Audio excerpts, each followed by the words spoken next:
Work energy theorem आज का ये टॉपिक है। वर्क एनर्जी थ्योरम जो क्लास 11th के लिए है और बहुत ही ज़बरदस्त टॉपिक है। इस टॉपिक से ज़्यादातर क्वेश्चन आपको नीट कंपटीशन या फिर जेई में बहुत ज़्यादा पूछे जाते हैं।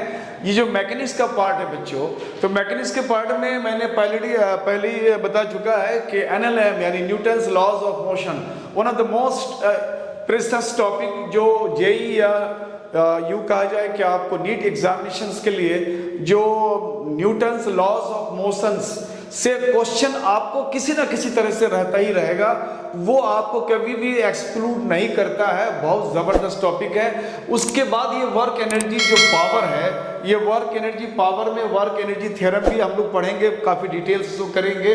तो इसी तरह से ये जो वर्क एनर्जी पावर है, इससे रिलेटेड क्वेश्चंस आपको कहीं ना कहीं आपको रहना है। तो आज का जो टॉपिक है इसमें हम लोग एनर्जी को क्लियर करेंगे। ऑलरेडी हम लोगों ने वर्क पर काम कर चुका है। अगर आपने मेरा इससे पहले वाला वीडियोस का अगर आपने देखा है, सब्सक्राइब कर रखा है, तो वहाँ पे आपको वर्क से रिलेटेड सारा मटेरियल्स आपको मिल जाएगा, आप उसको देख सकते हो। अगर उसको आप देख लिए हो तो अब आपको यहाँ पे एनर्जी को समझने में बड़ी आसानी होगी। तो लेट्स स्टार्ट एनर्जी। एनर्जी का डेफिनेशन दिया जा रहा है यहाँ पे, the ability of doing work by a body is called its energy. यानी कोई भी जो वर्क है, कोई भी एजेंट, कोई भी बॉडी, कोई भी जो वर्क करता है, उसके वर्क करने का जो एबिलिटी है, उसकी जो कैपेसिटी है, that very capacity, that very ability is called energy. यानी किसी बॉडी से काम लेना है। सपोज करो कि किसी आदमी को दे दो, कुदाल दे दिया और बोला कि बेटा बैठ के आराम से यहाँ पे गड्ढा खोदो। अब वो आदमी मान लो बिना थके कितना गड्ढा खोद रहा है, कितना काम कर रहा है, जो काम दिया गया एट एनी स्ट्रेच, बिना थके रुके वो अपना कितना काम कर सकता है। उसके काम करने की जो एबिलिटी है, उस काम करने की एबिलिटी यानी उन्होंने कितना काम करा, कितना काम कर सकता है, that very amount of work, उन्होंने जो काम किया वो वर्क उस बॉडी का, उस एजेंट का, उस काम करने वाले का, वो एनर्जी कहलाएगा। तो ये हुआ एनर्जी के बारे में कि एनर्जी हम किसे कहते हैं। तो एनर्जी का ये डेफिनेशन है छोटा सा। अब हम लोग एनर्जी को मैकेनिक्स में, स्पेशली मैकेनिक्स में जब एनर्जी के बारे में बात बोलते हैं तो एनर्जी से रिलेटेड बहुत सारा चीज़ हमारे दिमाग में आ जाता है। क्या ये स्केलर क्वांटिटी है, क्या ये वेक्टर क्वांटिटी है। तो जिस तरह से वर्क स्केलर क्वांटिटी है, बिल्कुल सिमिलर एनर्जी भी स्केलर क्वांटिटी है। और उसके बाद जब कोई फिजिकल क्वांटिटी पढ़ते हैं तो दो चीज़ हमारे दिमाग में आता है, उसका यूनिट और उसका डायमेंशनल फार्मूला। अगर हम डायमेंशनल फार्मूला की बात करेंगे तो जो वर्क का डायमेंशनल फार्मूला है, वही डायमेंशनल फार्मूला यहाँ भी आता है। तो डायमेंशनल फार्मूला वर्क का mL2T⁻⁻², तो एनर्जी का भी डायमेंशनल फार्मूला वही हो जाएगा। उसके बाद आता है SI यूनिट ऑफ एनर्जी। यहाँ पे मोस्टली प्लेसेस में हम लोग SI यूनिट की जब बात करेंगे तो यहाँ जूल लेते हैं हम लोग, और CGS में अगर हम बात करते हैं तो CGS में आर्ग लेते हैं।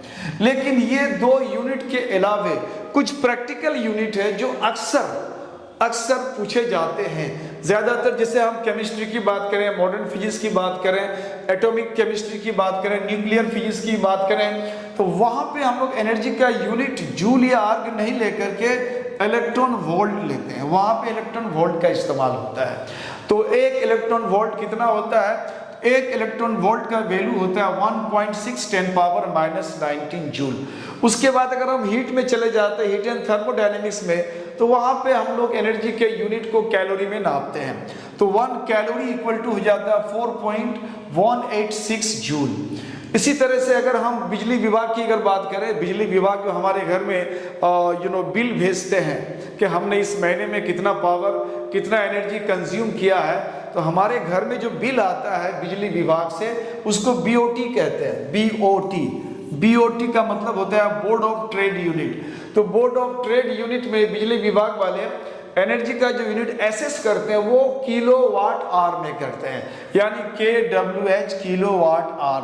1 किलोवाट आर जो होता है 3.86 10⁻6 जूल होता है।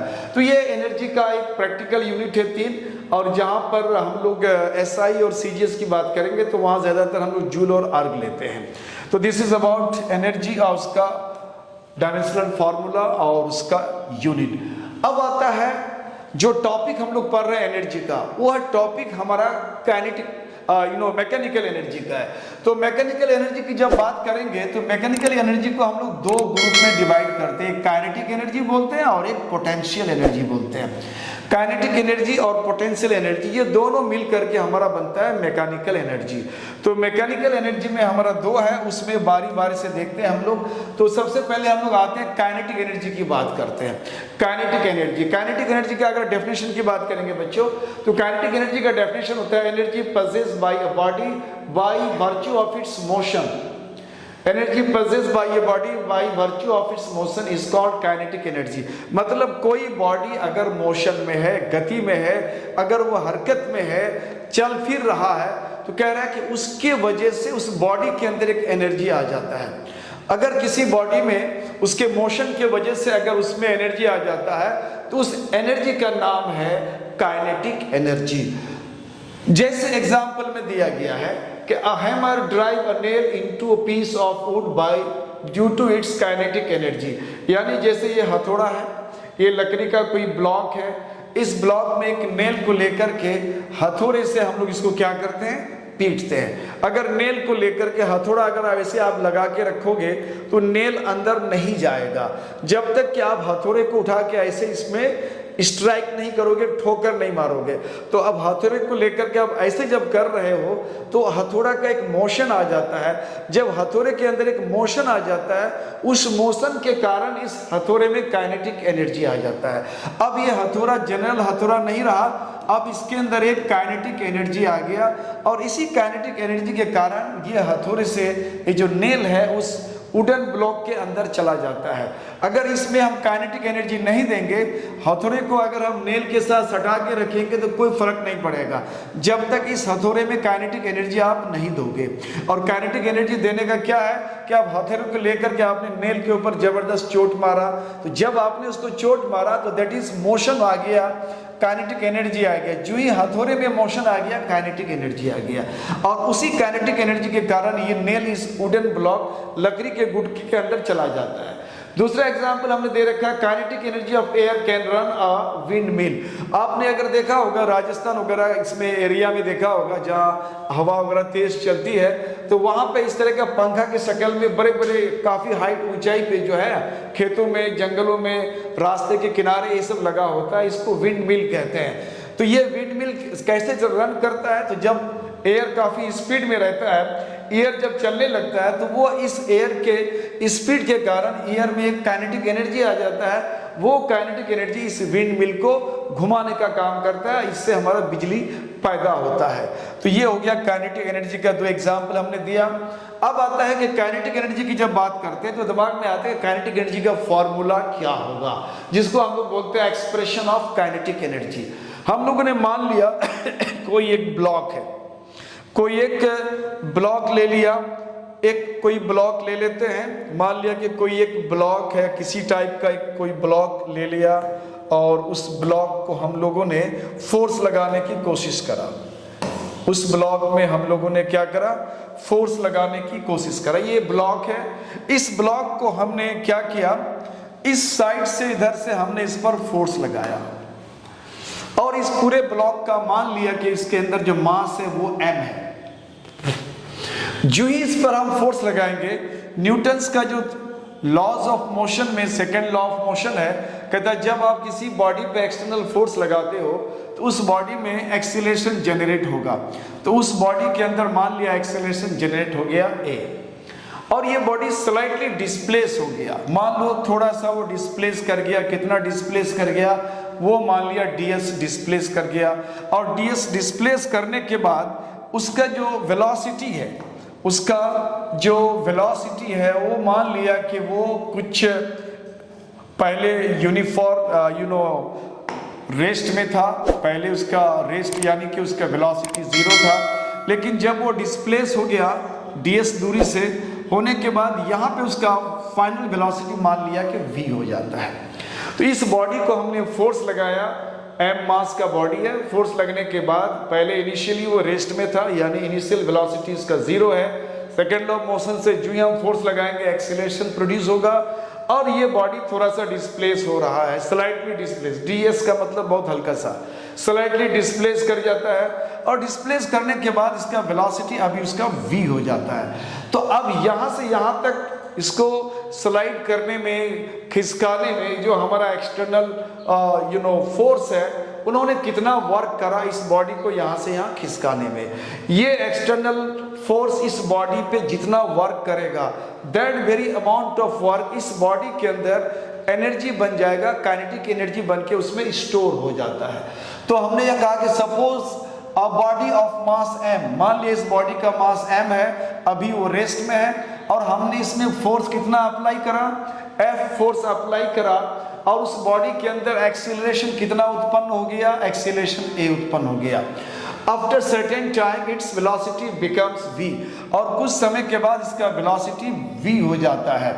और ये वेलोसिटी का जो डायरेक्शन है वो डायरेक्शन वही है जो अप्लाइड फोर्स का डायरेक्शन है, उसी डायरेक्शन में वेलोसिटी हमारा v उत्पन्न हो जाता है। अब इस फोर्स ने कितना वर्क करा, तो वर्क बहुत हल्का सा किया होगा उन्होंने, क्योंकि डिस्प्लेसमेंट बहुत कम है, तो अगर बहुत कम है तो वर्क भी बहुत कम ही होगा। तो वर्क बराबर क्या लिखते हैं हम लोग, F D S cos theta लिखते हैं। अब यहाँ एफ दैट इज फोर्स, और डी एस का मतलब डिस्प्लेसमेंट उन्होंने थोड़ा सा करा है, और कॉस थीटा, यहाँ पे कॉस थीटा का वैल्यू यहाँ कॉस 0 डिग्री कर सकते हैं हम लोग, क्योंकि जिधर की तरफ हमने फोर्स लगाया उधर ही डिस्प्लेसमेंट हुआ है। तो डिस्प्लेसमेंट और उसका अप्लाइड फोर्स दोनों का डायरेक्शन सेम है, इसका मतलब दोनों के बीच जो एंगल होगा वो 0 डिग्री होगा।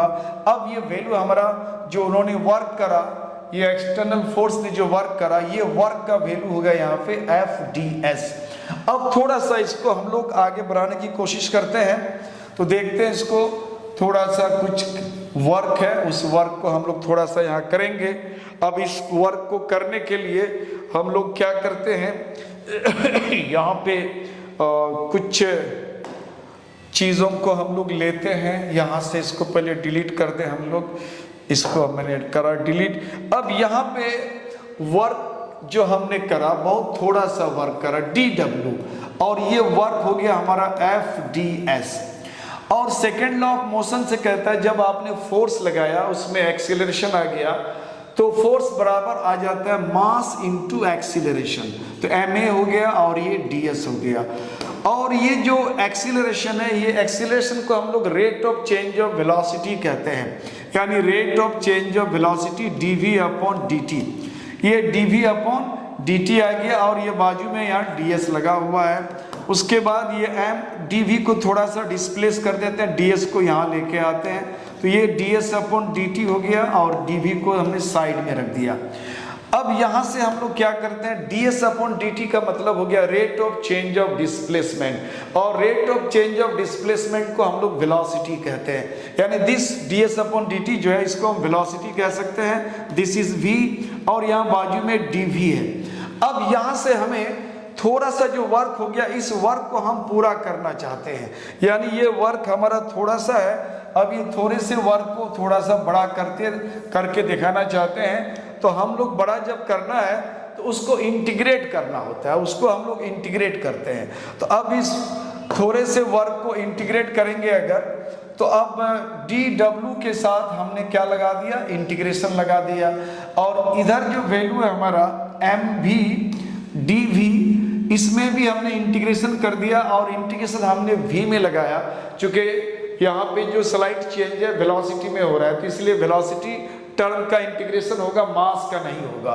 तो अब मास का इंटीग्रेशन नहीं हो रहा है, वेलोसिटी का हो रहा है, तो वेलोसिटी का हम लोग इनिशियल और फाइनल लिमिट ले सकते हैं। प्राइमरीली इनिशियल स्टेज में हमारा बॉडी रेस्ट में था, यानी उसका वेलोसिटी वहाँ पे 0 था, और उसके बाद सर्टेन टाइम में उसका वेलोसिटी हो जाता है v, तो फाइनल वेलोसिटी को v रखते हैं। dw को हम लोग शुद्ध d कहते हैं। अब यहाँ पे m आ गया, अब इसका इंटीग्रेशन की बात करेंगे बच्चों, तो ये v स्क्वायर अपॉन 2 आता है, this becomes v square upon 2, और ये लिमिट आ गया 0 से v। अब इस वैल्यू को बैठाते हैं, ये हाफ को बाहर कर लो, ये हाफ हमने बाहर करा। अब जो इंटीग्रेंड जो होता है ना, जिसका इंटीग्रेशन हम लोग कर चुके हैं, उसको इंटीग्रेंड कहते हैं। ये जो हमारा इंटीग्रेंड वैल्यू है, इसमें हम अपर लिमिट बैठाएंगे, अपर लिमिट v स्क्वायर ही रहेगा, यहाँ पे, और उसके बाद लोअर लिमिट बैठाएंगे 0 स्क्वायर हो जाएगा, यानी फाइनली ये वैल्यू हो गया half M B square, half M B square.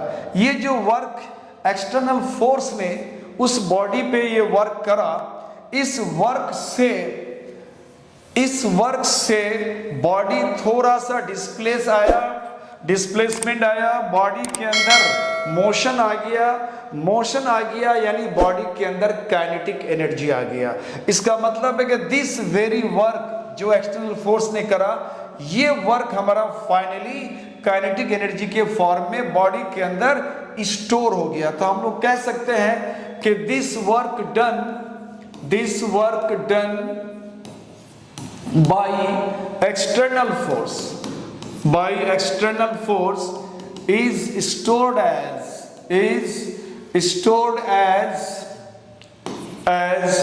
kinetic energy in the body, body के अंदर ये जो वर्क है काइनेटिक एनर्जी के फॉर्म में स्टोर हो जाता है। इसका मतलब है कि काइनेटिक एनर्जी का जो फॉर्मूला आया, एक्सप्रेशन आया, वो हाफ एम बी स्क्वायर आ गया।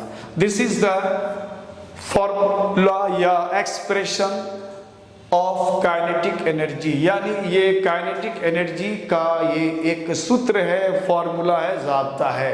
तो ये आज का जो हमारा ये क्लास था बच्चों, वो काइनेटिक एनर्जी पर था। काइनेटिक एनर्जी का एग्जाम्पल मैंने दिया कि काइनेटिक एनर्जी हम लोग कहाँ कहाँ यूज़ करते हैं। मैंने हथौड़े का एग्जाम्पल दिया, और बहती हुई हवा से हमारा विंड मिल चलता है, उससे हम बिजली पैदा कर सकते हैं, तो वहाँ हमने एग्जाम्पल दिया। उसके बाद आया कि काइनेटिक एनर्जी का फॉर्मूला क्या है, हाफ एम बी स्क्वायर, कैसे डिराइव करते हैं, उसको मैंने डिराइव कर दिया। अब इसके अंदर जो है मैकेनिकल एनर्जी का दूसरा जो काइंड है, जिसको हम पोटेंशियल एनर्जी कहते हैं, वो हमारा नेक्स्ट वीडियो में आएगा।